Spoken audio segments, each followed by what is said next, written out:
আসসালামু আলাইকুম। আজকে দেখাচ্ছি আদা, রসুন, জিরা ব্লেন্ড করা। আমরা প্রথমে এখানে রসুন ব্লেন্ড করে নিয়েছি।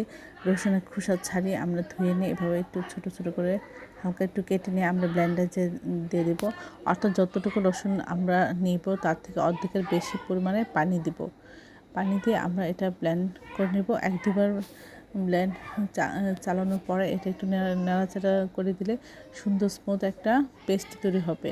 তারপর আমরা একটা পাত্রে সংরক্ষণ করব ডিপ ফ্রিজে। আমরা এখন আদা পেস্ট করব। আদা ছিলে এরকম ছোটো ছোটো করে টুকরা করে তারপরে আমরা এটা ব্লেন্ড করব। অর্থাৎ যতটুকু আদা নিব তার অর্ধেকের বেশি আমরা পানি দিয়ে এভাবে ব্লেন্ডারে ব্লেন্ড করে নেব। যখন এটা ১-২ বার ব্লেন্ড চালানো হবে তারপরে এটা নাড়াচাড়া করে দিলে সুন্দর স্মুথ একটা পেস্ট তৈরি হবে। এখন আমরা দেখাচ্ছি শুকনো জিরা কীভাবে ব্লেন্ড করে। এটা আমরা একটা পাত্রে নিয়ে চুলা দিয়ে হালকা হিটে আমরা একটু মুচমুচে করে ভেজে নিব যেন পুড়ে না যায়, সেদিকে খেয়াল রাখতে হবে। একটু গরম হয়ে একটু মুচমুচে হলে আমরা এটা চুলাটা বন্ধ করে দেব। তারপরে একটু ঠান্ডা হয়ে গেলে আমরা যেখানে শুকনো ব্লেন্ড করে সেই পাত্রে আমরা দিয়ে এটা ব্লেন্ড করে নেব। আর একটু চেলে নিলে এটা স্মুথ একটা সুন্দর